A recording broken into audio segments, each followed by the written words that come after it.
nous, avant de parler de ton coup de crayon, on a déjà vu un très bel exemple, même plusieurs. Euh, Bah oui, je te propose de faire connaissance grâce au portrait chinois littéraire que le monde entier nous envie. Et puis, salut à toutes les personnes qui nous rejoignent. Ça me fait évidemment plaisir de vous accueillir ici pour cette soirée. Piel, si tu étais un livre de chevet, quel qu'il soit, j'insiste, lequel choisirais-tu, serais-tu et pourquoi? En quelques mots. Alors, sans aucune hésitation, Body Snatcher de Jack Finney. Alors ça c'est le... Ah oui, oui, oui. Alors, j'ai d'abord découvert les adaptations, enfin les premières adaptations ciné, qui m'ont fait particulièrement froid dans le dos. J'avoue que ça compte parmi les histoires les plus terrifiantes que j'ai jamais vues, mais terrifiantes dans le bon sens du terme, quoi.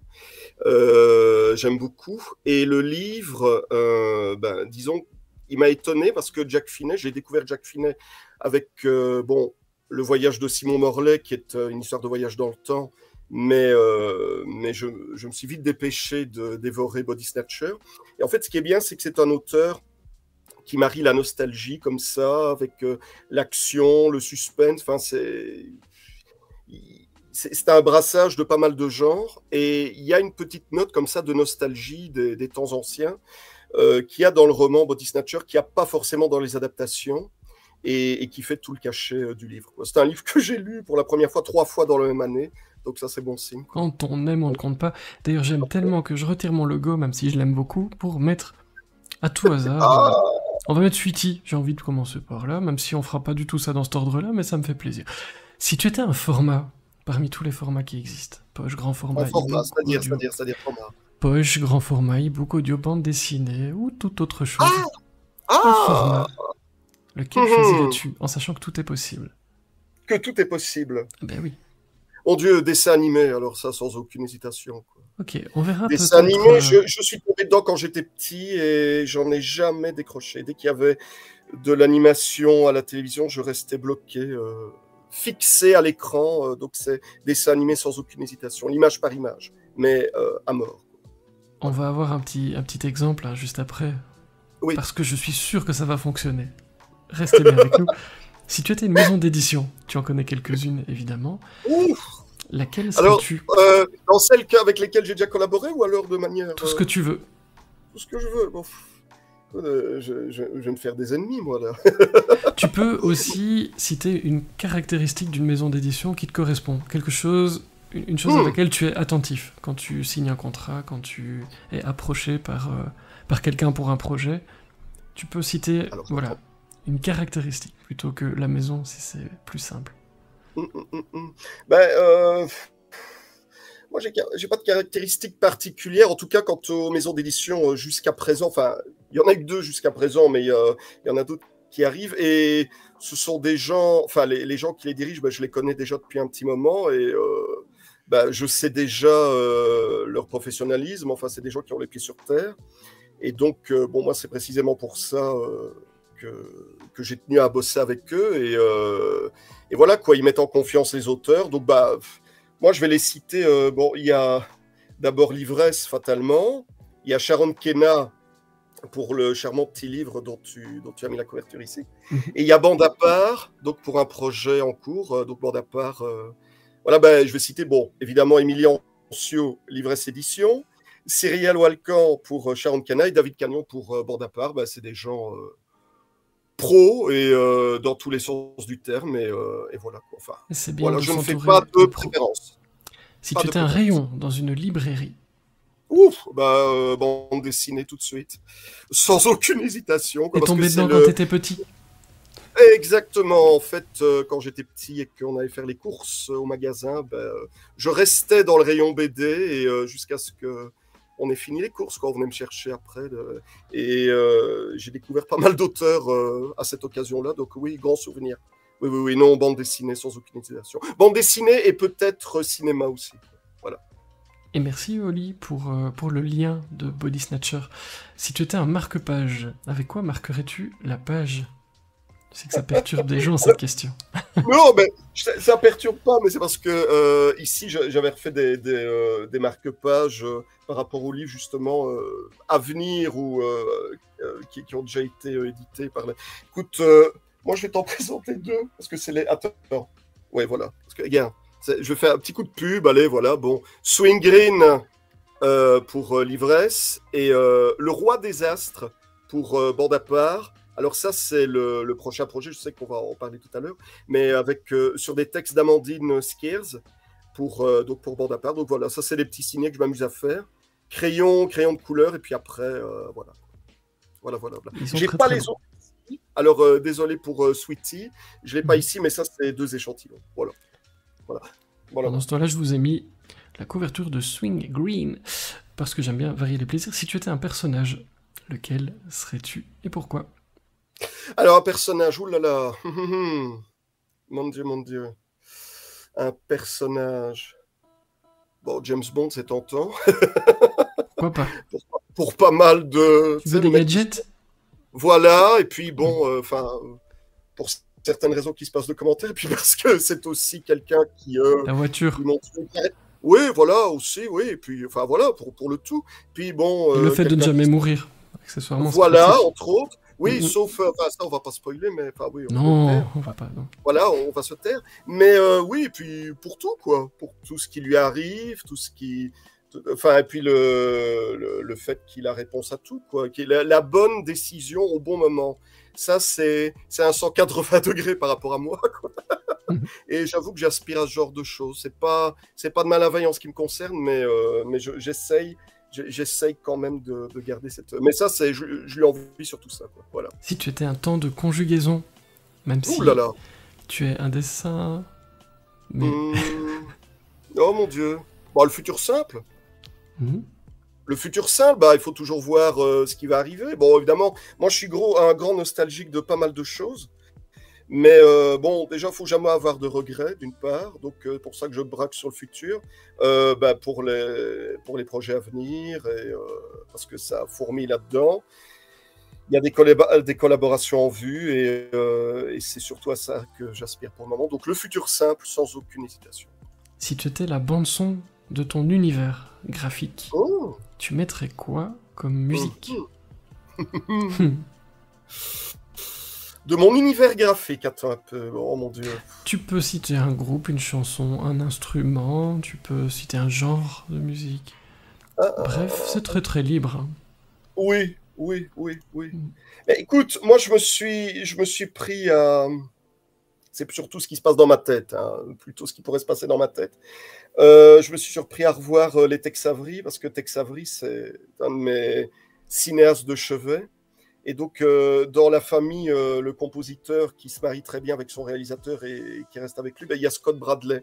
Et Scott Bradley, c'est le compositeur des musiques des Tex Avery pour la MGM et aussi pour les Tom et Jerry, quoi. Et c'est quelqu'un qui rendait fou le chef d'orchestre qui devait se charger de jouer la partition, parce que tu vois le rythme effréné de ces dessins animés-là.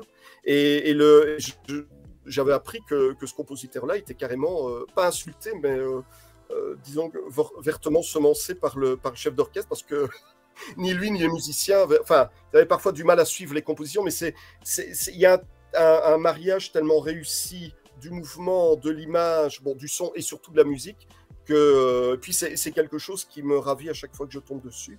Et comme je suis un naturel un peu cinglé, on va dire, enfin dans la tête ça bouillonne, ça fourmille, et je pense que pour la bande originale de ce qui se passe là-dedans, je ferais bien Scott Bradley, quoi. Voilà. Si tu étais une couleur parmi toute la Hmm. palette qui est face à toi au quotidien. Bah, écoute, avec Swing Green, il y en a une qui viendrait facilement à l'esprit. Maintenant, écoute, j'aime assez bien le bleu. Le bleu foncé, comme ça, je sais pas, c'est apaisant. J'aime bien le bleu foncé. Le bleu roi, tu vois, hein, Mhm. voilà. Sinon, le vert, oui, pour Swing Green, tout ça. Bah, le vert ou le bleu, ça lorgne entre le vert et le bleu, quoi. Un petit dernier pour la route, si tu étais un verbe. Ouf. Mon Dieu. Euh, persister. Persister, quoi qu'il arrive. Malgré les problèmes, malgré tout. Persister, s'accrocher. Persister. Persister. Persister. Persister. Voilà, Ça je me plaît pense. bien tout ça. Ah oui, oui. Ce que je te propose, Oui. pour commencer, tu as parlé de dessins animés. Moi, j'adore les dessins Oui. animés. Bah oui. Alors, je vais Nous couper sommes... la musique. On va écouter un petit quelque chose. Qu'est-ce que t'en penses? Est-ce que Oui, bien sûr. Oui, oui. ça te plairait? Alors, attends. On va faire ça. Hop. Et on va voir ce que Stylobi nous raconte. Je vais couper la musique pour nos amis qui écoutent. Hop. Et c'est parti. Tu as mis le son ou ça va être juste l'image? Le son, mais toi, tu ne l'entends pas. D'accord.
C'est plutôt cool, hein, tout ça. On va couper la pub. Qu'est-ce que vous en pensez? Oui, on va couper la pub. C'est... Comment c'est né tout ça? Cette petite histoire et cette animation, parce que il y a un travail de dingue hein, derrière, évidemment. Alors, je t'ai prévenu dans coulisses il y a quelques jours, je vais essayer d'être le plus court possible, même si j'aime bien causer, mais Oui. ça risque d'être un peu long, mais je vais essayer de raccourcir. Bon, moi, depuis que je suis tout petit, je te l'ai dit, j'adore tout ce qui est dessin animé, tout ce qui est animé. Et moi, je viens d'une époque où les génériques et les habillages de chaînes, donc notamment sur les chaînes françaises, étaient en dessin animé. Et ça, bah, c'était une aubaine pour moi. J'aimais beaucoup aussi donc, tout ce qui était programme court. Tous ces petits dessins animés qu'on voyait parfois 5 minutes avant le journal ou des choses comme ça, ou même dans certaines émissions enfantines. Il y avait notamment la Linéa, je pense que tu connais, Oui, oui, oui, ce très petit bien. bonhomme qui naît d'un trait. Et donc, ça, marié à Tex Avery, marié à tous les cartoons que je pouvais voir, ce que j'aimais beaucoup là-dedans, c'est l'invention. C'est l'invention, c'est le moindre gag qui pouvait arriver à tout moment. On pouvait être surpris par, comment dire, par mille et une choses. Et c'était l'invention et comment dire, le, le renouvellement dans le gag. Et ça, c'est toujours quelque chose qui m'a épaté. Moi, je me souviens un petit dessin animé qui s'appelait Coco Shaker. Tu as dû connaître ça aussi. C'était dans les années 80. On voit deux petits bonhommes qui se battaient pour pouvoir monter sur un palmier. Et donc et ils avaient une petite voix comme ça, très, très rapide, et ils se balançaient. Enfin, celui qui arrivait au sommet balançait des noix de coco sur l'autre et tout. Enfin, ça devenait. Et c'était source de gags infini. Et je voulais essayer de faire ce genre de choses. Et ça, le film que tu as vu ici, il était beaucoup plus court au départ. Il faut savoir que il y a plusieurs années, j'ai participé à des cours de films d'animation qui se donnaient aux ETH de Saint-Guilain. Donc c'est le bâtiment qui se trouve devant la gare de Saint-Guilain et qui servait aussi pour les cours du soir de Technocité. Donc, où on suit comme ça des stages, notamment pour tout ce qui est mise en page, etc., ordinateur. Et donc, Guilain, sachant donc, qu'il avait beaucoup œuvré pour l'animation, et notamment lui, sa spécialité, c'était la pâte à modeler, je lui montre ce petit court-métrage. Mais vraiment, je te dis, j'arrive, je vais lui demander son avis, je vais voir, sans savoir. Et il me dit, écoute, je peux le revoir une deuxième fois? Je dis, bon. Je peux le revoir une troisième fois? Eh bien, écoute, et il me répond après, écoute, si tu arrives à pondre 50 scénarios avec ce personnage-là, avec ce concept-là, tu peux faire une série. Alors moi, je suis resté comme ça, mâchoire tombante. Alors, je suis resté avec cette idée-là, donc à cette époque-là, pendant longtemps. Bon, évidemment, ça coûte de faire ce type de choses, parce que là, je suis tout seul pour le faire au niveau de la bande-son aussi. Et tous les dessins, il y a à peu près 700 dessins, là, à peu près. Il y avait tous les dessins au crayon, donc que j'ai repassé par la suite à l'encre de Chine. Il y en a 700, grosso modo. C'était aux alentours de 700 à l'encre de Chine. Et donc, à l'époque, il m'avait un peu aidé pour essayer de démarcher auprès des chaînes de télé, auprès d'un peu partout, comme ça, pour essayer de... Et bon, sans succès. Donc, mais c'est... Enfin, disons qu'à quelque chose malheur est bon, parce que ça n'avait pas marché Swing Green. Stylo B, que justement, j'ai démarré avec Swing Green. Donc, que Swing Green est en fait un projet aussi de série. Et c'est au cours d'un des cours de Guilain que, ne voyant pas les possibilités venir avec Stylo B, je me suis braqué sur Swing Green, en espérant aussi que ce soit une série animée, mais de petites pastilles courtes comme ça. Voilà. Tu parles de Swing Green, je te propose qu'on en vienne à ça. De quoi parle ce livre? Pour les personnes qui ne savent pas du tout de quoi parle Swing Green, vous voyez la couverture juste là, à côté de nous. De quoi parle ce livre? En fait, c'est un concept. Swing Green, ce sont des coccinelles qui recréent la nature, un peu à la manière d'Arcimboldo, donc ce peintre italien qui faisait des portraits à base de fruits ou de légumes. Justement, moi, je combine ça un peu avec l'univers des cartoons, et ça donne à peu près ceci. Donc, j'avais préparé le premier album, et donc imaginons deux éléments naturels anodins, on va dire, donc un sapin, un arbre, deux coccinelles qui se posent dessus. Alors, je ne vais pas montrer toute la transformation, mais avec Swing Green, on peut obtenir ceci. Disons que ce sont les coccinelles qui, sans anabolisant quelconque, vraiment de leur propre chef, comme ça, recréent la nature. Et donc, ce qui est génial avec la coccinelle, c'est que c'est multifonction. Donc, c'est rond, rouge, donc rouge, ça attire l'œil. C'est bardé de petits points. Alors, tu vois, ça peut suggérer ici un nez, mais ça peut suggérer aussi des yeux, une coccinelle. Les pois sur la carapace peuvent suggérer des narines, des pupilles, les antennes des sourcils. Donc voilà quoi. En fait, tous les éléments naturels, que ce soit des fruits, des légumes, minéraux, végétaux, sont convoqués, même les animaux s'ils veulent. Et ça nous amène des créatures un peu insolites comme ça, mais qui sont éphémères. C'est-à-dire que la coccinelle, ou les coccinelles, ici on a deux coccinelles qui font les yeux, elles se posent, par exemple ici sur une souche d'arbre, on obtient ici un tricératops, avec le concours en toute humilité comme ça d'un ver de terre, comme ça qui fait la troisième corne du tricératops. Mais tout ce petit monde peut décoller du champignon, donc de la souche d'arbre, et la souche redevient souche d'arbre. Donc c'est ça qui me fascinait au départ. C'était de trouver un concept où des créatures comme ça pouvaient exister le temps d'un moment, mais pour ensuite... comme ça, repartir comme ça dans l'infini, mais puis pour revenir peut-être plus tard. Mais ce sont les coccinelles qui sont les maîtres d'œuvre. Et donc, pour le premier Swing Green comme pour le deuxième, il y a un fil conducteur qui est prétexte à des transformations. C'est-à-dire que pour rester encore une fois dans le domaine du cartoon, dans le premier ici, Tome, on a un petit oiseau ici qui va être poursuivi par deux coccinelles, façon Tom et Jerry, quoi. Donc ça va être du bon enfant, du Tom et Jerry bio, si tu veux. Et donc, au fur et à mesure de la course-poursuite, à chaque fois que les coccinelles vont tomber sur un élément naturel particulier, quel qu'il soit, elles vont en disposer, ça va devenir une créature. Et dans le 2, dont tu présentes la couverture ici, pour montrer justement les possibilités infinies des coccinelles, c'est que quand elles ouvrent légèrement leur carapace et qu'elles laissent passer leurs petites ailes, là, on a plutôt des créatures avec des babines, quoi, et éventuellement avec des dents. Et donc, ça peut aller très, très, très, très loin.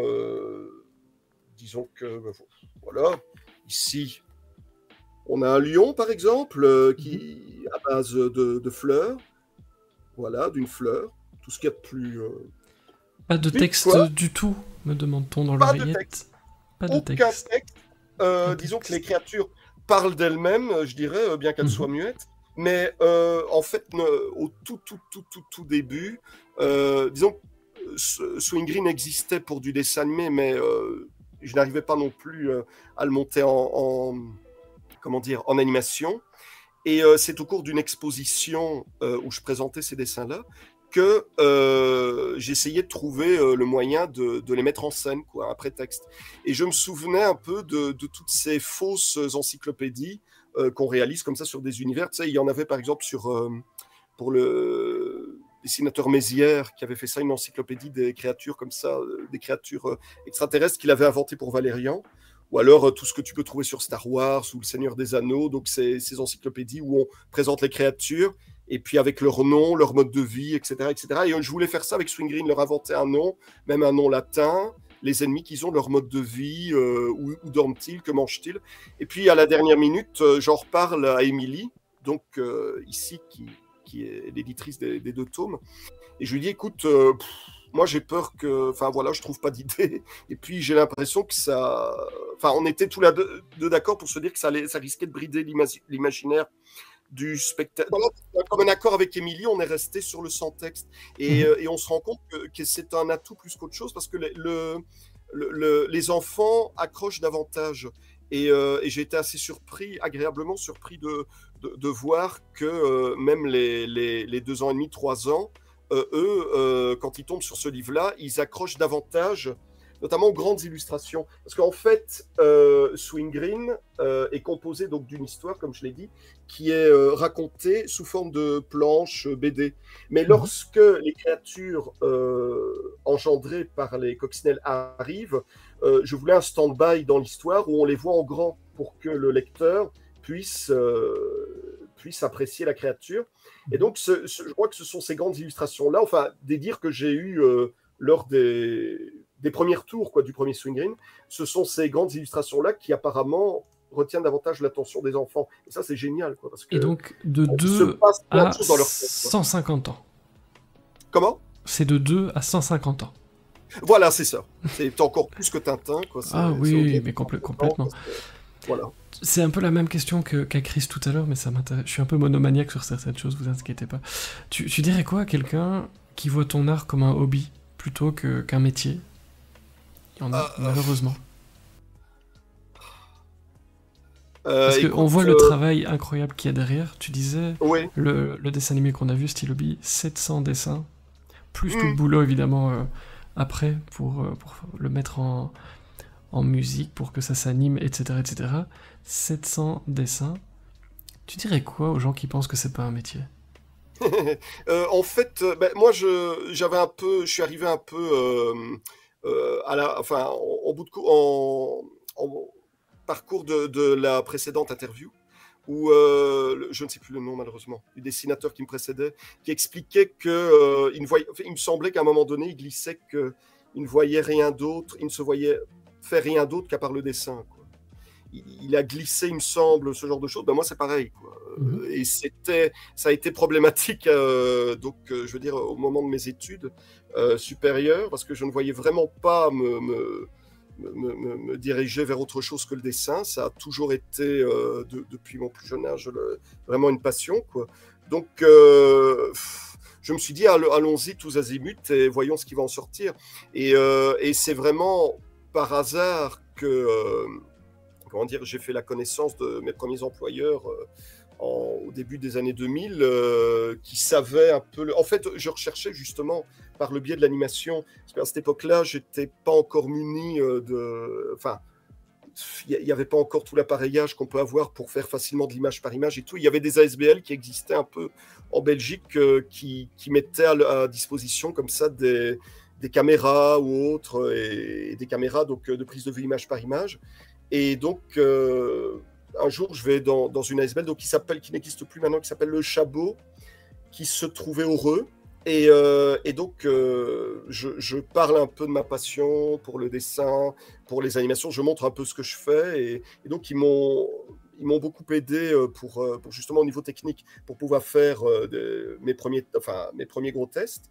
Et comme ils aimaient bien mon travail, ils m'ont proposé de faire d'être assistant avec eux sur des animations dans les écoles et tout. Et ce qui est bien, c'est que j'ai fait un peu tous les âges avec eux. J'ai fait les adultes comme public, hein, comme élèves, les adultes en réinsertion sociale, donc les adolescents, souvent dans le cadre tout ce qui est discrimination positive, les enfants, les jeunes enfants, donc dans tout ce qui était extrascolaire.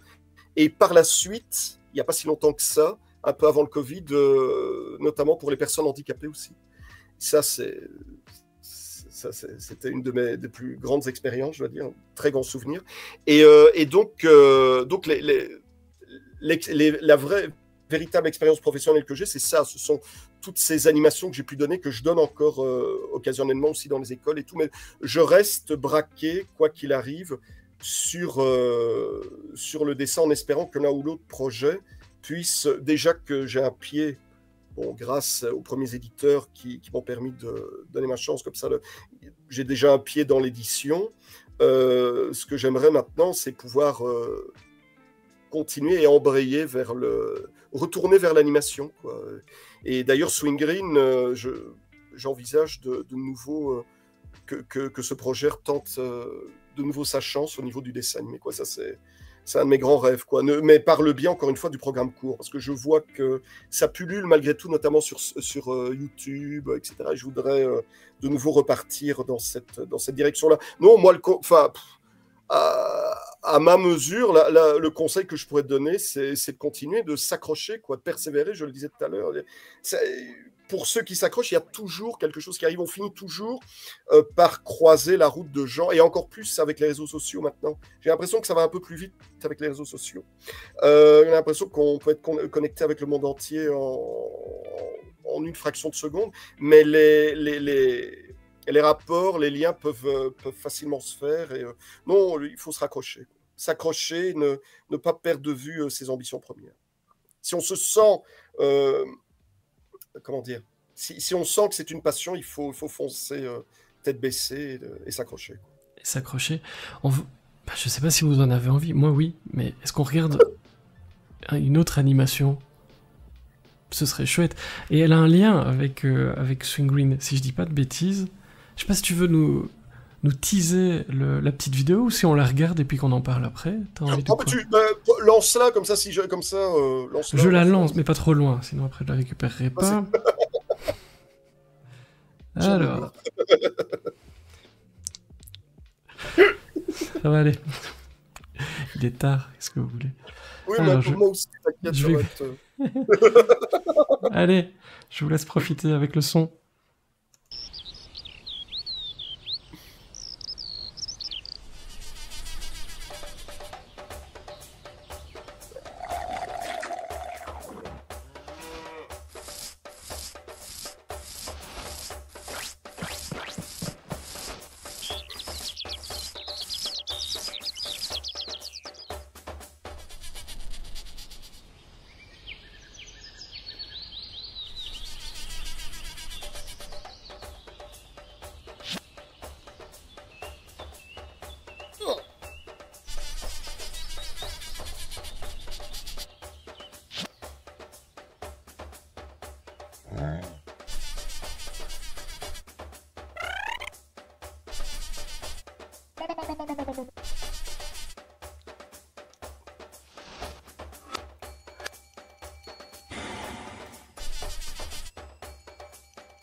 c'est la C'est matrice de Swing Green, exactement ça. ce que tu expliquais hein, avec ces coccinelles qui donnent vie et un tas de choses à ces éléments de la nature. On va en parler dans un instant.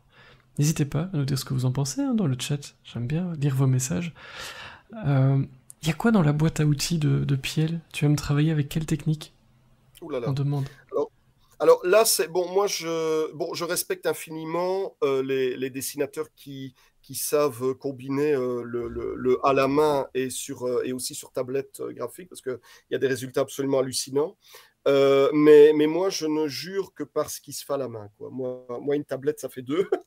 Et donc, moi, je reste essentiellement donc sur le crayon de couleur. Donc, ça, c'est le Swing Green, enfin, le Herbefol que vous avez vu qui a donné Swing Green, c'est le crayon de couleur. Donc, ça, c'est la technique, c'est la première technique que j'adore utiliser. Sinon, stylo bille, qui a été montré tout à l'heure, là, c'est plutôt à l'encre de Chine, mais voilà, bah, tout ce qui est marqueur, tout ça, j'aime beaucoup. Les feutres Staedtler ou autres, voilà, des petites choses comme ça.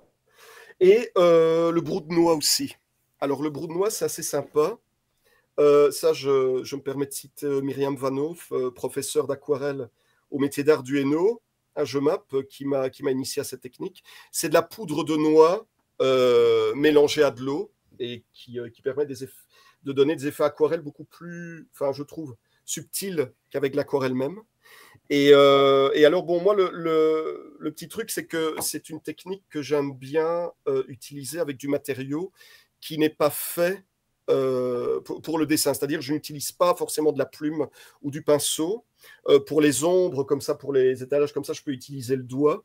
Mais pour les contours, j'utilise ce qui passe pratiquement à portée de main, comme les pics à brochette, fil de fer galvanisé, bâton d'esquimau, tout ça, parce que ça donne un trait accidenté. Et moi, je veux le mouvement, je veux que le dessin s'exprime, je veux que le personnage, à chaque fois, quelle que soit la technique que j'utilise, il a envie de sortir de la page, quoi. Je veux du mouvement et de l'expression, quoi. Absolument. Et Swing Green, bah, le Herbefol, bon, ce que je voulais dire par rapport à Herbefol, c'est que, bon, Herbefol, ça vient c'est Georges Lautner, donc le célèbre dialoguiste français, qui avait inventé ça pour la drogue, pour dénommer la drogue, comme ça, enfin, l'herbe, quoi. Je crois que c'était dans 100 000 $ au soleil, avec Belmondo et Lino Ventura. Et j'aimais bien cette expression-là. Et j'essayais de trouver un titre à l'époque pour ce concept-là. J'ai d'abord mis Herbefol. Et c'est Guillain, je me rappelle, donc c'était à son cours que Herbefol était né. Il m'avait suggéré de trouver, si je voulais faire un concept de série, qui plus est muet, de trouver un terme anglo-saxon, que ce serait peut-être plus vendeur, quoi. Et je ne sais pas, je suis tombé sur Swing Green. Comme ça, c'est deux mots qui me sont venus parce que, bon, green pour la nature et swing parce qu'au fond, c'est toujours, enfin, cet univers est toujours en mouvement et suggère comme ça la fantaisie, le mouvement, l'animation. Donc, Swing Green, j'aimais bien la consonance des deux termes et c'est resté, quoi. Quoi. Mais, euh, mais je voulais rendre un petit hommage à Guillain, donc juste un petit mot, parce que malheureusement, il nous a quittés il y a quelques années. Et il voulait vraiment que je fasse quelque chose avec ce concept-là. Et il a su que ses livres avaient été édités, mais je n'ai pas eu le temps, malheureusement, de lui montrer. Ça, c'est mon grand regret. Et donc, dans les deux livres, je lui rends hommage, quoi. Dans les remerciements, je glisse un petit mot sur lui, parce que, voilà, quoi. Parce que je sais que c'est lui, ça a été le premier qui m'a dit qu'il fallait faire quelque chose avec ce concept, que c'était quelque chose qu'il ne fallait pas perdre de vue, quoi. Et alors, je voudrais citer aussi, Se je rappeler vais d'où faire on mon vient. Michel. Ouais, et je vais faire un peu mon Michel Drucker, désolé, 2 secondes. Je vais encore remercier aussi Thomas Delbar, qui a fait la musique, Oui. ici, l'accompagnement musical. Parce que Thomas Delbar, il a fait entre autres, c'est lui qui a fait le générique du Jardin Extraordinaire, donc le magazine de la RTB. C'est lui qui a, enfin, le générique que vous entendez, et parfois les petits accompagnements de certains des documentaires sont de lui, quoi. Donc voilà, que je frime un peu, c'est un pote, donc voilà quoi. Bah, t'as Il a bien été raison. Et puis, c'est du et il a travail, il été faut le citer. C'est important. il a il a été assez sympa de me faire comme ça des mini BO, comme ça des petits clips que j'ai fait comme ça, notamment celui-là. Voilà. Je te propose, parce que le temps avance, qu'on passe au livre suivant, à savoir Tu pues le chat avec ce titre. Évidemment, qui fait penser à quelque chose. Tu nous diras Oui, ce que t'en penses avec oui, Delphine Dumouchel et toi-même. oui. C'est chez l'Ivresse. De quoi parle ce livre? Dis-nous Alors mon tout. Dieu, c'est sur l'acceptation de l'autre. Voilà. Bon, enfin, c'est un livre. Écoute, c'est un livre dédié à tous les chats, quoi. Donc on a Magou, qui est un chat qui ne supporte pas, mais depuis son plus jeune âge, de se laver comme les autres chats. Ça le dégoûte, quoi. Voilà. Et donc il pue. Voilà. Et ses principaux compagnons de route, ben, ce sont les rats d'égout, les mouches, comme ça, et notamment une petite mouche qui l'accompagne. Voilà. Et, euh, et un jour, ben, il tombe nez à nez devant la jeune personne que tu vois sur la couverture qui est juste derrière lui, et elle lui assène un tu pues le chat qui le désarçonne un petit peu. Donc il est un peu la risée de toute sa communauté féline, quoi. Mais il va découvrir, et j'en dis pas trop, là c'est déjà pas mal, il va découvrir que cette odeur qu'il transporte avec lui va devenir un atout de Matou, et enfin, un système de défense, quoi, voilà.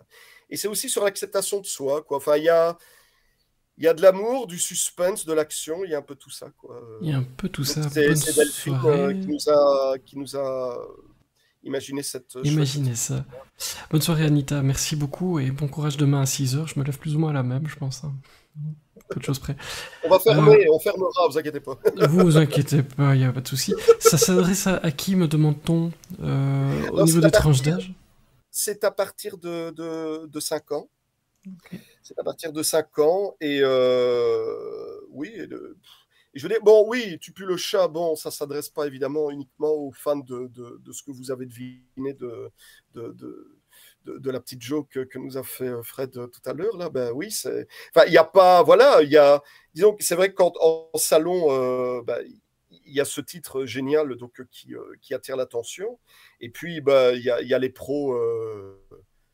Friends, hein, on va le dire, ça y est, le mot est lâché. Et puis, et ceux qui ne connaissent pas forcément Friends, mais qui aiment bien la tournure du titre. Mais il n'y a Ok. aucun rapport que vous avez fait avec Friends. En tout cas, bon, quand Émilie me l'a proposé, quand elle m'a dit le titre, j'ai tout de suite dit ah Friends et tout. Bon, et Émilie me dit ah non non pas forcément. Non. Ah bon, j'ai dit ok ok. Mais j'aimais beaucoup l'histoire et euh, et, euh, et voilà. Et donc ça c'est en fait, je te parlais de mes amours pour le dessin animé. Mhm. Le style de dessin, sachant aussi que c'était pour du jeunesse, ben, j'ai voulu l'accommoder à un style vraiment cartoon, et même Disney, parce que ça, c'est avec Tex Avery, Mhm. bon, c'est vrai que c'est mes premiers amours aussi. Et donc, bon, sans copier Disney, c'est un style qui m'a longtemps suivi. J'ai un peu abandonné au moment de mes années supérieures, mais qui m'est revenu par la suite, quand j'ai commencé à resuivre des cours du soir en bande dessinée. Et voilà, donc et les premiers jeunesses auxquels j'ai participé donc en tant qu'illustrateur donc d'autres textes, notamment pour S.A. William, L'Enfant et le Corbeau, donc édité chez Livresse. Donc la première collaboration que j'ai eue, c'était déjà un style comme ça qui lorgnait vers du Disney. Et c'est un style que j'aimais assez retrouver, qui me permettait justement d'aller un peu plus loin, donc un peu comme Swing Green dans un autre état d'esprit, dans les textures comme ça, que je peux essayer de trouver au crayon de couleur. Donc voilà quoi, c'est le plaisir du dessinateur, ben, au service de personnages aussi. Ça, je le souhaitais absolument. Mais Émilie et Delphine étaient entièrement d'accord. Essayer d'aller dans quelque chose qui ne soit pas trop dire cucu, mais c'est pas le terme que je voulais Mhm. utiliser. Mais quelque Guimauve, chose guimauve, voilà, merci, merci. j'en prie. Qui peut être un style casse-gueule, quoi, qu'on a tendance souvent à trouver dans ce style de littérature. Et le plus beau compliment que j'ai eu, ben, je vais le dire, quoi, c'est de la part d'un d'un ami professeur de bande dessinée en cours du soir, donc à Pontassel, qui s'appelle Manuel Tenray. Et Manuel Tenray, ben, il a jeté un œil quoi, sur le livre, et la première chose qu'il m'a dit, c'est ben, et ça va, tu n'as pas peur que ça fasse peur aux plus jeunes? Parce que je dis juste ça, il y a certaines illustrations qui un peu plus, notamment il y a des séquences de bagarres qui sont un peu plus, bon, les expressions sont un peu plus violentes, mais pas, ne vous inquiétez pas, ça ne va pas dans le grand guignol, loin de là. Disons que c'est un peu plus nerveux, quoi, et moi je m'en rendais pas compte parce que ça me rappelait justement certaines images qu'on pouvait voir, notamment dans des scènes de combat comme dans Rox et Rookie ou La Belle et le Clochard, bon, tu vois, qui sont quand même axés tout public, hein, on ne peut pas dire le contraire. Et donc, moi, ça m'a fait plaisir qu'il m'ait dit ça, parce que justement, ça voulait dire qu'on s'éloignait pas du tout venant, j'ai pas dit ça, mais de beaucoup de littérature où on n'ose plus, de nos jours, peut-être. Je sais pas, on reste dans des choses trop... Bon, pas forcément girly, j'ai pas dit ça non plus, mais très... parfois aseptisé, quoi. Mais il m'a dit non, c'est très bien, c'est très très bien que tu aies fait ça, quoi. Mais ça me venait spontanément. Et j'étais content parce que ça a plu à Émilie, ça a plu à Delphine. Mais bon, sans savoir si justement ça risquait pas de... Et en fait, non. Bon, maintenant que je rassure, non, il n'y a pas de, il y a pas de violence exacerbée. Ça peut s'apparenter. Vous savez, je parlais de La Belle et le Clochard. Il y a cette bagarre entre le clochard et des chiens de rue à un moment donné, quoi. Vous voyez, c'est juste comme ça, des chiens trop acérés, comme ça. Dans Rox et Rookie, pareil. Mais ça s'apparente à ça, quoi. Les petites scènes de bagarre qu'on peut voir dedans. Et voilà, quoi. Mais ça reste... C'est pas non plus Cujo. C'est-à-dire le Stephen King Cujo. Je sais pas si tu l'as lu. Pardon, oui. Tu vois, honte sur moi. Non. On est sur des expressions, voilà, un peu... Oui, ce sont des animaux, finalement. Mais j'ai l'impression, c'est ton kiff de dessiner les animaux. J'ai l'impression. Oui. Et la nature, je disais, ça a beaucoup d'importance dans ton travail. C'est vraiment ça que tu aimes par-dessus tout, la nature, les animaux. C'est un festival de couleurs et de formes et de mouvements, justement. C'est ça qui me plaît, quoi. Il y a tout. Il y a de tout, sous la mer, dans les airs, sur terre, partout. On est vraiment... Enfin, et puis j'aime beaucoup aussi les auteurs qui anthropomorphisent les animaux pour représenter des caractéristiques humaines, parce que bon, évidemment, il y a l'exemple type de Jean de La Fontaine avec les fables, et ça, bon, c'est immuable, quoi. Et c'est parler des travers humains au travers des animaux, quoi. Ça, c'est génial. Et moi, c'est ce que j'aime aussi dans les animaux, quoi. Combiner les animaux avec des caractères ou des défauts humains, c'est quelque chose de toujours jouissif. Il faut que je te parle d'un truc après. Entre nous. J'ai vu quelque chose. Incroyable. Ah oui. Tu attises ma curiosité. Et alors, parce que vous... On n'est pas au lit, là. On n'est pas couché, là. Ça va. Non, toujours pas.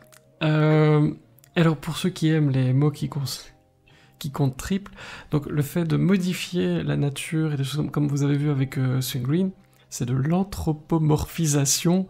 N'essayez pas de caser ça au Scrabble, ça ne passera jamais. mais j'adore le caser. Vous pouvez le lâcher un dimanche comme ça en famille, ça calme tout le monde. Le monde. Hésite pas. Je profite de Tupu le chat qu'on voit à l'écran pour dire que tu disais il y a beaucoup de collaborations et de quatre mains. Ça représente quoi pour toi ce travail collectif? Parce qu'il y a un vrai travail collectif, en plus d'être avec tes crayons, avec toutes tes techniques que tu nous as montrées tout à l'heure. Mais il y a une collaboration avec quelqu'un qui, ici par exemple, a écrit un texte. On le verra avec Sweetie juste après, c'est la même chose. Ça représente quoi pour toi ce travail à plusieurs? Moi, c'est quelque chose, la collaboration comme ça, c'est quelque chose auquel j'aspirais depuis longtemps, parce que bon, il y a les idées qui vous viennent comme ça à la tête et que vous avez envie d'exploiter. Mais moi, c'est pas par manque de courage, mais c'est parfois par manque d'esprit de synthèse que je n'arrive pas toujours à m'arrêter sur un scénario tout seul, hein, je veux dire. C'est parfois assez compliqué, mais j'aime aussi le dessin, comment dire, le dessin unique, le dessin à gag, toute proportion gardé, façon Sampé, ou ces dessinateurs qui arrivent à raconter une histoire vraiment en un seul dessin. Ça, c'est vrai que c'est plutôt mon kiff. Maintenant, ici, ce que j'aime beaucoup avec le travail de collaboration, et ça peut compter pour toutes les autrices et tous les auteurs pour lesquels j'ai participé, avec lesquels j'ai collaboré jusqu'à présent, c'est le jeu de ping-pong, quoi. C'est-à-dire que, bon, ici, dans le cas du Pull le chat, ben, il y a l'histoire qui arrive, voilà, qui est proposée par Delphine. Moi, je la lis, je vois ce que ça m'inspire, je jette sur la feuille les premiers jets, et sachant que ce petit chat-là, donc je te l'ai expliqué tout à l'heure, il n'avait comme animaux de compagnie que les rats à cause de sa puanteur. Moi, j'imaginais tout de suite de le faire accompagner avec une petite mouche. Cette petite mouche devienne un peu un personnage allez, comment dire, qui arrive un peu en deuxième lecture tout au long de l'histoire. Et c'est ce que j'ai fait dans les premières esquisses. On le voyait, mais sans trop le voir, un peu comme Idéfix, tu vois, avec Obélix. C'est à la deuxième lecture qu'on voit vraiment ce qu'Idéfix fait, etc., les attitudes. Et donc, Delphine a vu ça, et par retour de courrier, quoi, quand j'avais envoyé les premières esquisses, Delphine, elle voulait vraiment rester comme ça sur cette idée du petit personnage comme ça qui accompagne le héros. Et donc c'est pour ça que la jeune, ça je peux le dire sans spoiler, c'est pas un problème, la jeune demoiselle qui est derrière, et pour qui le cœur de Magouba, elle va avoir aussi une petite créature qui va l'accompagner, donc une petite abeille. Donc, il va y avoir une idylle, quoi, entre la mouche et l'abeille, et c'est quelque chose que je voulais exploiter sans que ça ne parasite l'histoire originale. Et ça, c'est le genre de collaboration que j'aime bien, quoi. Essayer d'amener quelque chose sans que ça ne court-circuite l'ensemble, quoi. Voilà. Parce qu'au fond, bon, ça, c'est pas... Dans ce cas précis, ben, c'est valable pour les bandes dessinées. Quand il y a un auteur, un dessinateur, ben, il y a deux auteurs, quoi. Il y a celui qui amène le texte et il y a celui qui amène les dessins, mais parfois, le texte peut être confié à deux dessinateurs différents, tu auras deux visions différentes. Donc, c'est en ça que pour moi, le dessinateur est aussi... tous les dessinateurs sont auteurs à part entière, quoi. Parce qu'ils apportent leur pierre à l'édifice. Et voilà, bon, pour autant, évidemment, que l'éditrice ou l'éditeur acquiesce aux propositions qu'on fait. Donc, j'achète ou j'achète pas pour l'éditeur ou l'éditrice, et voilà. Mais bon, je dois dire ici que jusqu'à présent, on est tombé sur des éditeurs qui étaient plutôt partants. Voilà. Et en parlant d'éditeurs, je te propose qu'on passe à la suite avec Sweetie chez Sharon Kenna, SK Édition, pour les livres. Hop, ça c'est Swing Green et Sweetie, voilà. De quoi parle ce livre, cette fée? Dis-nous tout. Alors, enfin, pas tout, sinon c'est pas drôle. Exactement. En fait, c'est le petit dernier qui est sorti au mois de mai. Donc, c'est né de l'imagination de Françoise Gosselin, donc, qui est une amie comme ça, autrice qu'on aime bien revoir comme ça en salon. C'est une autrice du Nord de l'Hexagone. Et donc, c'était... Alors, j'espère qu'elle me bouffera pas si c'est pas vrai, mais je pense que c'est vrai dans les souvenirs que j'en ai. C'est le premier, je crois, jeunesse auquel qu'elle a écrit. Et donc, elle avait proposé comme ça à quelques illustrateurs, et apparemment j'étais le premier qui avait répondu présent, et donc je me suis lancé tout de suite là-dedans parce que d'abord c'était la première histoire fantasy à laquelle je collaborais, et ça c'était génial parce que là aussi, comme Swing Green, mais dans un autre état d'esprit, c'est aussi justement l'imaginaire à plein régime, avec des balises, évidemment. Bon, déjà les balises qu'avait proposé Françoise. Alors là, pour le coup, elle avait certaines idées arrêtées, par exemple, sur le physique de Sweetie. Et bon, moi, je lui avais posé les questions tout de suite. Bon, est-ce que tu as une idée particulière sur le physique qu'elle peut avoir et tout, pour que moi, je puisse voir ce que je dois retenir ou non. Donc, elle voulait des fleurs dans les cheveux. Voilà, elle voulait des belles ailes comme ça, une robe et tout, etc. Donc, moi, je suis parti là-dessus. Et alors, moi, je me suis permis, autant que possible, de lui donner un physique. Bon, j'espère que c'est réussi. Apparemment, on on m'a dit que oui, enfin Françoise était OK à ce sujet-là. Je voulais pas lui donner un physique trop typé. Photoshop, si tu vois ce que je veux dire, très très très belle réalisée. Je voulais autant que possible qu'elle soit belle, mais une espèce de beauté naturelle comme ça. Et alors, je voulais lui rajouter, je sais pas pourquoi, des taches de rousseur. Je m'étais dit que ça pouvait rajouter comme ça pouvait lui rajouter un style et tout. Et ça a été ma petite contribution au personnage. Et enfin voilà, et donc je lui ai soumis un graphisme qui a été de pair avec l'idée de la couverture. Et elle a été tout de suite OK, et j'étais content, quoi. C'est bien aussi de... On parlait du travail collectif. Tu as quand même une marge de liberté, j'ai l'impression, quand tu illustres les histoires de quelqu'un. Il y a un dialogue. Tu parlais de ping-pong tout à l'heure, alias tennis de table pour plein de gens qui n'aiment pas ping-pong. Salut les amis. Oui, j'ai été pongiste pendant de longues années. Ah, bah voilà. Ah mais oui. Donc il y a un vrai combat, hein, ping-pong, tennis de table, mon Dieu. C'est une vraie guerre. Il y a moyen de faire un truc là-dessus. Mais... j'ai l'impression que tu as une marge de... complètement. Alors, oui. Mais en plus classe. Quoique. Non, je rigole. Mais donc, une marge de liberté quand même. On sent que tu... C'est pas une commande. Ça a l'air d'être rarement une commande où on te dit dessine-moi ça, point.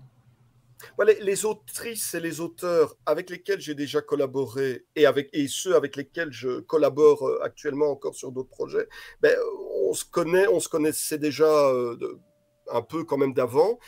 Ils savaient un peu les dessins que je faisais et donc c'est l'envie d'une collaboration. Et moi, moi j'aime bien collaborer avec les gens avec qui je m'entends bien, quoi. Et jusqu'à présent, voilà, quoi. Et il faut il faut que l'entente soit des deux côtés. Et jusqu'à présent, ça s'est bien passé. Et il y a une confiance. C'est vrai qu'il y a une confiance, ça je l'avoue. Et ça me réconforte. Mais bon, moi de mon côté, il y a toujours, et j'espère que ça me suivra toujours, une appréhension sur ce que je fais. Ne surtout pas tomber dans la confiance en soi, dans le oui, ça va. Non. Moi, j'ai pas ça. Moi, il me faut quelqu'un qui me dise ce que ça vaut, qui me dise qui comprend ce que je dessine, et puis s'il aime ce que je dessine. Donc, dans le cadre de l'autrice ou de l'auteur avec lequel je participe, et aussi évidemment avec l'éditrice et l'éditeur, il faut qu'on comprenne si le dessin est compris, ça va. Et puis, si on aime bien le dessin, quoi, si le style plaît, et jusqu'à présent, non, il y a, enfin. J'étais assez content des retours, quoi. Mais il y a jamais eu, je n'ai jusqu'à présent jamais eu de problème, quoi. Voilà, quoi. Bon. Maintenant, parfois des petites, parce que ça va faire, moi, ça me fait sourire, quoi. Bon, par exemple pour L'Enfant et le Corbeau, je sais bien que j'avais une tendance à l'anthropomorphisation, je vais le répéter, sur un des seuls animaux qu'on voyait dans l'histoire, en l'occurrence le corbeau. Et Émilie, mais à juste titre, et je la comprends, elle voulait pas trop qu'on parte dans ce genre de délire, et donc je me suis remis la bride, et le résultat est là. Je suis content du résultat parce que justement, c'était une histoire un peu plus tenue sur les sentiments, sur les émotions, et si j'étais parti sur l'anthropomorphisation, j'arrive même pas à le dire, c'est que ça aurait dénaturé cette histoire-là, ce type d'histoire-là, et ça aurait même attiré l'attention ailleurs que sur le sujet véritable de l'histoire. Donc voilà, moi ce sont des décisions qui ont été prises pour améliorer l'histoire, et là j'en conviens. Mais sinon, voilà, il y a toujours un bon accueil sur ce que je fais, et je suis très content. C'est quoi les tendances en 2023 au niveau des illustrations? Qu'est-ce qui plaît? Tu sais que par exemple, à une époque on disait il faut faire des gros yeux comme dans les mangas, parce que les gens adorent les gros yeux. C'est quoi les tendances? Est-ce qu'il y a des choses où tu te dis oula, il faut que je fasse un peu comme la mode finalement, et plein d'autres choses? Est-ce qu'il y a des tendances?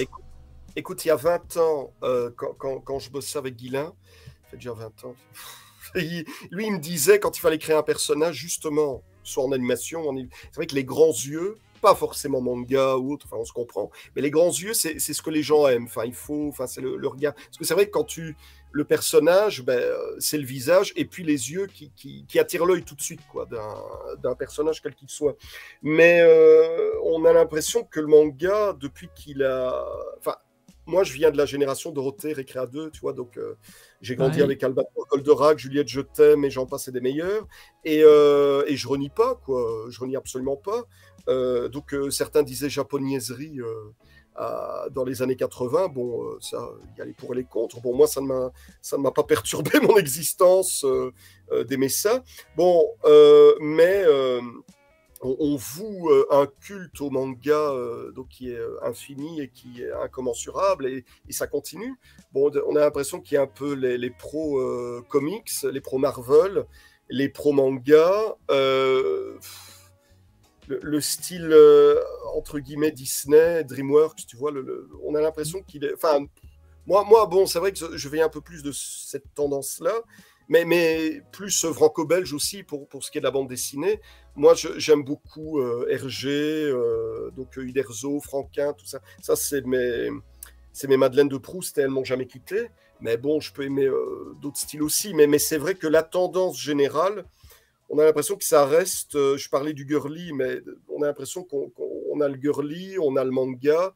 Mais le manga, toujours droit de citer, c'est incroyable, quoi. Il y a les enfants, donc les pro-mangas actuels, mais qui me parlent, enfin, dans les élèves que j'ai, dans les ateliers que je donne, il y en a qui me font découvrir des mangas que je connaissais absolument pas. Je suis déjà vieux de la. C'est là que tu te rends compte, t'as déjà. T'es déjà un vieux de la vieille, quoi, quand on te balance certains noms. Et puis, il y a ces enfants-là, bon, les parents qui étaient déjà fans de, je te parlais de Juliette, Je t'aime, tu sais pas moi, Dragon Ball, bon, Dragon Ball, alors One Piece, tout ça, ben, ils font découvrir ça à leurs enfants, et voilà, ça fait des fans supplémentaires.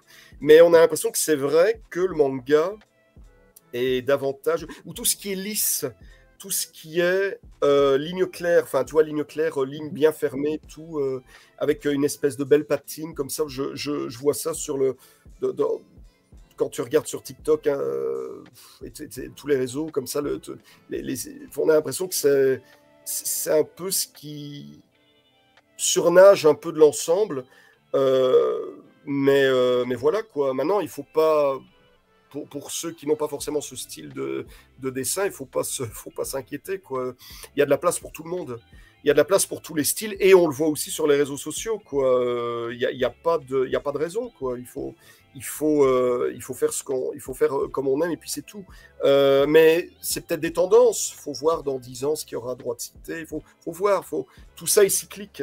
Tout ça est vraiment cyclique. Voilà, mais voilà, moi, c'est mon impression, hein. C'est mon impression pure et simple. Mais ça n'engage que moi. Mais il faut. Enfin, il y a de la place pour tout le monde. Je me répète, hein, j'ai tendance à me répéter, mais c'est vrai. Pour ce qui est un peu plus nerveux, tout ce qui est un peu plus, comment dire, crowbar, comme ça, dessin de presse ou autre. Il y a aussi un public pour ça. Il faut pas. L'important, c'est de trouver son public. Et je crois, il y a des familles de graphisme comme ça. Il y a des familles, il y a ceux qui préfèrent tout ce qui est ligne claire, tu sais, RG, etc.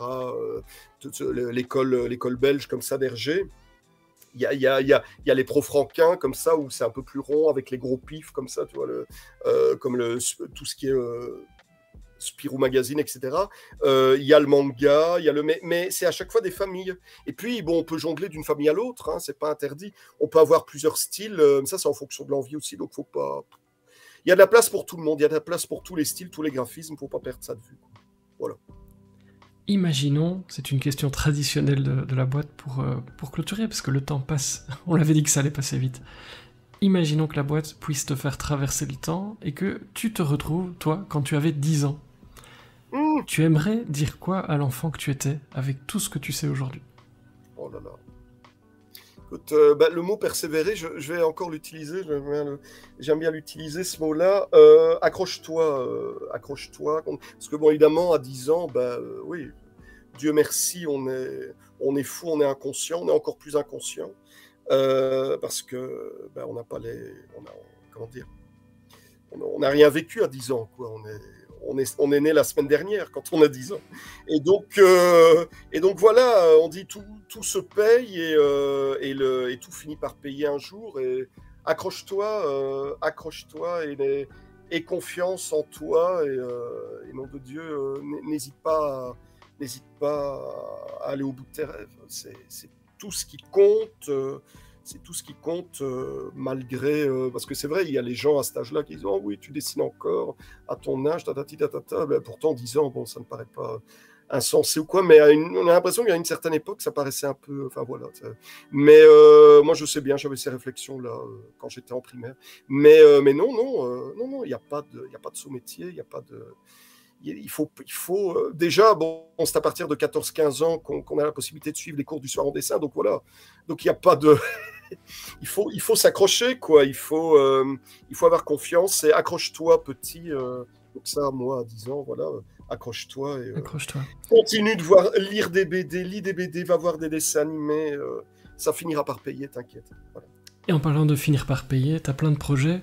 Je te propose qu'on passe les minutes qu'il nous reste. On va faire un petit tour de tes projets. Faut pas trop en dire parce que tout est en construction, etc. Mais je vais te laisser carte blanche. Tu dis ce que tu veux, comme tu veux, dans l'ordre que tu veux. Avec... non, quand même pas. Sur quoi est-ce que tu travailles actuellement pour les personnes qui nous écoutent et qui se demandent ce que tu nous prépares? Alors, les deux projets, parce que pour le moment, je travaille...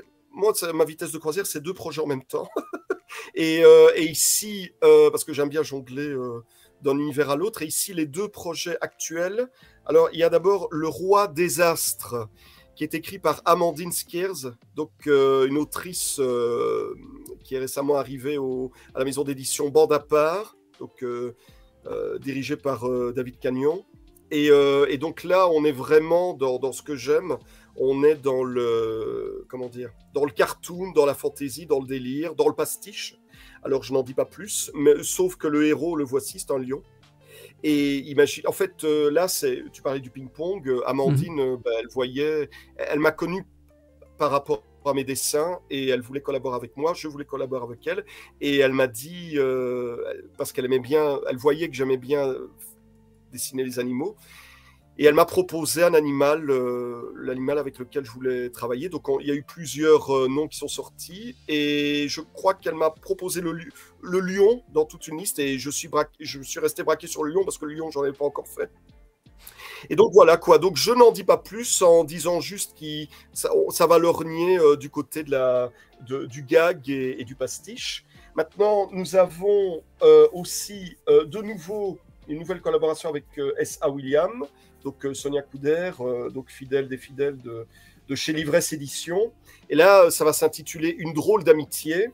Alors, je monte juste, j'espère qu'on ne va pas me tuer pour ça, mais je ne pense pas, juste une petite image comme ça de dessin préparatoire qui doit encore être rechipoté un petit peu. Alors, nous avons une loutre fort accidentée par la vie, et c'est le cas, et ce sera le cas d'ailleurs. C'est une loutre qui est un peu comment dire, mais le graphisme va encore évoluer, mais c'est une loutre comme ça qui s'appelle Carne, et donc imaginée par Sonia, et donc c'est une loutre qui en a un peu bavé, et beaucoup bavé dans la vie. Elle va faire la rencontre d'une petite souris, assez espiègle comme ça, assez vivante, assez énergique, et là c'est le duo improbable, comme tu as souvent dans les comédies, sauf que là, on n'est pas vraiment dans la comédie, on est vraiment dans l'émotion, mais sans être mièvre, justement. C'est l'éloge à les différences, un peu comme Tu pues le chat, mais encore vers une dimension un peu plus émotive, mais sans être guimauve, loin de là. Alors sinon, pas de guimauve, jamais. C'est le mot du soir. Non, sinon je suis pas là. Mais enfin voilà, quoi. C'est les 2 projets qui sont en cours pour le moment. Alors par la suite, nous aurons, mais là c'est en gestation, parce que c'est en gestation écriture avec les 2 auteurs en question, donc c'est les 2 projets respectifs. On a Pierre Brulet qui voudrait travailler avec moi sur un projet qui s'appelle L'enfant qui voulait voir les étoiles. Alors là, je vais en dire vraiment le minimum syndical pour pas trop dévoiler. Mais là, on va être dans la poésie totale. Enfin, c'est ce qu'on cherche, c'est ce qu'ils recherchent, et c'est ce que j'essaye de faire par rapport à mes dessins. Donc, on est faire une fantaisie qui lance toute proportion gardée vers le Petit Prince, etc., mais qui va un peu parler de la conquête spatiale, mais à travers les yeux d'un enfant. Voilà. Je n'en dis pas plus. Et pas. puis voilà, parce que bon, voilà, mais ça va être vraiment dans le poétique que dans le jeu graphique, la poésie et le jeu graphique. Alors nous avons un autre projet aussi avec Frédéric Livins. J'espère que je prononce bien, c'est Livins, que tu connais bien. Je connais bien, qui était avec nous la semaine dernière. Ah bah tiens. Et qui s'appelle La souris et l'arc-en-ciel. Et là, au niveau du ping-pong, là aussi, je vais vraiment essayer d'en dire le minimum, m'avait d'abord proposé un poème, donc une histoire qui s'apparentait à du livre pour enfants. Et j'avais déjà imaginé un style graphique, mais très vite, comme ça, dans mes recherches, j'imaginais justement là, on va revenir sur un thème qui t'est cher pour tes soirées Scrabble, donc anthropomorphisme. Et donc là, j'ai voulu vraiment anthropomorphiser à mort les héros qu'il avait imaginés, qui sont tous des animaux. Et je lui ai soumis l'idée en lui demandant si ça le dérangeait qu'on aille vers une confrontation, donc vers un texte en vers qui serait approché vers des situations qui seraient un peu plus, qui lorgneraient vers le social, comme ça. Vers le social. Et il m'a dit non, sans aucun problème. Et donc, je lui ai renvoyé la balle au bon. Et donc, il va nous reconcocter comme ça. Enfin, je lui ai soumis comme ça des suggestions de personnages, de bien typés, comme ça, de professions même de personnages. Et il va nous réécrire un petit peu tout ça, mais toujours dans sa patte. Parce que, bon, le féru de série B qu'il est et de films d'horreur, etc., je savais, enfin, je me doutais qu'il pouvait aimer ce genre de choses. Et apparemment, bon...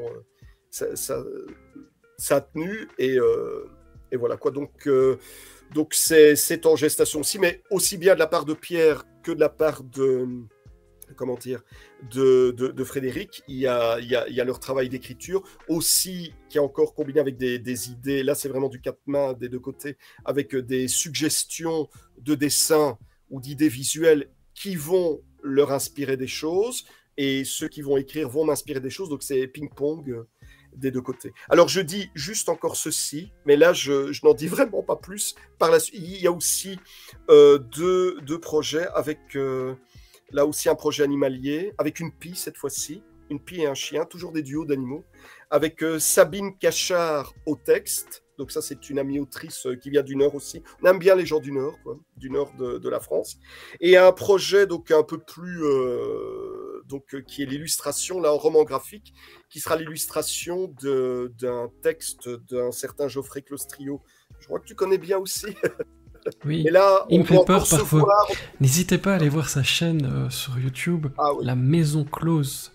N'hésitez pas. On fait un petit coucou genre au passage. C'est un pléonasme, donc Geoffrey Clostrio, quoi. C'est aussi un infatigable. Mais voilà, quoi. Ça. Donc ça, c'est tout ce qui est en gestation pour le moment. Mais les deux premiers projets, là, ici, tout frais, qui sont en train de se concrétiser véritablement au niveau du dessin, c'est donc Une drôle d'amitié avec S.A. William et Le Roi des Astres avec Amandine Skiers. Donc le premier pour l'ivresse et le second pour Bande à part. Voilà. Dis donc, ça en fait des choses. Tes journées font combien d'heures ? Écoute, je sais pas moi, 84, 92, je sais pas, ça dépend. Bon, mais il y a les multivers et tout, mais ça, j'en dis pas plus parce que Avant le mot de la fin. Non, surtout pas. Avant le mot de la fin, est-ce qu'il y a quelqu'un avec qui tu rêves de travailler ? Oh, mon Dieu. Si tout était possible, la boîte est folle, elle t'offre. Ah bah oui. Écoute, ça fait le génie de la boîte. Écoute, si on pouvait ressusciter Goscinny, moi, ça me ferait un immense plaisir. Écoute, mon Dieu, pourquoi pas Terry Gilliam, soyons fous, c'est le cas de le dire avec ce monsieur. Parce que là, si on peut parler de génie visuel, si c'est un fou de l'image, on a ce monsieur. Mon Dieu, si pas... si monsieur n'est pas différent. Bon, écoutez, allez, Vraiment, Alain Chabat. Alain Chabat. Alors là, c'est le sésame. Parce que, bon, Monsieur Burger Quiz, et ça, c'est... Enfin, voilà, j'en dis pas... Enfin, voilà. Avec une Alain petite Chabat, coccinelle. respect plein et entier envers Alain Chabat. Pour toute son œuvre. On va faire un clip et on va lui envoyer. Et qui sait? Est-ce qu'il sera d'accord d'avoir une coccinelle sur le nez? Je ne sais pas, mais on peut lui demander. Moi, je crois qu'il dira amen pour pas mal de choses, hein, je pense. Donc, faut voir. Allez, le temps file. Je te laisse évidemment le mot de la fin avant de refermer le couvercle de cette boîte. Que souhaites-tu nous dire pour conclure ton passage parmi nous ce soir? Deux choses. Un immense merci à l'équipe de la boîte et merci à toi pour cette opportunité qui, je sais pas si c'est la dernière, mais en tout cas, c'était la première. et voilà, et c'était génial. Bon, voilà, c'était déjà entreaperçu avant, donc voilà, donc le contact était donné. Et je remercie aussi les gens qui ont veillé. Il est déjà 22h53 à ma montre. Et donc, ils ont l'habitude avec moi. Alors c'est parfait, non mais et j'espère qu'on vous aura tant soit peu intéressé avec nos gribouillis, avec nos dingueries, nos folies, nos dessins. Enfin, je remercie tous ceux, toutes celles et ceux qui nous ont suivis et qui, je l'espère, continueront à nous suivre par la suite dans nos projets un peu fous et un peu dingues, mais ô combien, passionnés, quoi. Voilà, mais merci à tous. Merci du fond du cœur pour tout, pour avoir partagé aussi les coulisses de ton art, tous ces livres, toutes ces évasions en couleur, avec tellement de technique, tellement de passion. J'espère que ça vous a passionné. En tout cas, moi j'ai trouvé que le temps passait très très vite en ta compagnie. Ce que je vous propose, parce que je suis comme ça, on va vite faire le tour de l'agenda de la semaine prochaine, et puis plutôt qu'un raid aujourd'hui, je vous propose de mettre une dernière petite animation de notre ami Piel comme générique, et puis tout à la fin, je le couperai, mais comme ça, on termine en dessin animé avec cette mise à l'honneur de Piel qui était avec nous. C'était un vrai plaisir de t'avoir dans la boîte. La semaine prochaine... La semaine prochaine, Valérie Lee Reads les... je m'entraîne en espagnol depuis une semaine, sera avec nous pour nous parler de sa lecture de l'été, si je ne dis pas de bêtises, en chronique. Puis, nous recevrons le duo In Vino Veritas, Magali Collet et Isabelle Villain. C'est chez Tornada, ma lecture en cours. Je suis en train, évidemment, de découvrir ça pour préparer leur venue. Vous avez hâte, moi aussi. Et puis, en dernière partie de soirée, ce sera Hervé Hernu. On parlait de livres pour les plus jeunes. Lui, c'est un peu sa spécialité aussi. Il fait tellement de choses. C'est multiples casquettes, Hervé Hernu. Il est déjà venu fin 2022 dans la boîte. Ici, il viendra nous parler des petits crimes entre villes voisines. Alors, c'est pas Interville, mais vous découvrirez ce projet complètement fou qu'il a créé dans les classes avec les élèves. C'est un truc de dingue et je suis ravi d'accueillir Hervé une fois de plus dans la boîte parce qu'il n'arrête jamais, il fait des choses très originales, un peu comme toi, Piel, il n'arrête jamais, il fait des choses originales. Et donc c'est un plaisir vraiment de l'accueillir ici. Je suis ravi d'avoir passé cette soirée avec vous, une fois de plus. Merci d'avoir été avec nous. Vous le voyez, c'est assez simple de nous rejoindre ici. On a besoin d'encore un peu plus de monde, on va pas se mentir. Merci de parler de cette chaîne autour de vous un maximum pour qu'on soit là très très très longtemps le jeudi, voire au-delà, soyons fous. Il y a une page Facebook, la chaîne YouTube, mon compte Twitter, oui je l'utilise parfois, mon compte Instagram, TikTok que j'essaye de dompter, d'appréhender. Le meilleur de tous, parlez-en, le bouche à oreille dans les salons et autres, n'hésitez pas, on peut accueillir du monde ici. Puis si tout le monde trouve une personne, nous serons le double jeudi prochain pour de nouvelles aventures. Je vous l'ai promis, on va regarder ça tous ensemble. Hein. On va terminer par... Alors je vous ai mis le Swing Green 3, 2, 1, parce que c'est le plus long que j'ai trouvé, et que pourquoi se priver du plus long? Moi je l'aime bien. Je vous souhaite une très très belle fin de soirée, à très très bientôt, on se retrouve jeudi prochain, et d'ici là, que tout aille bien pour vous. N'oubliez pas, les lecteurs vécurent heureux et eurent beaucoup de livres. Et je coupe la musique et je vous fais profiter de ça.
Et belle soirée à vous, à très bientôt.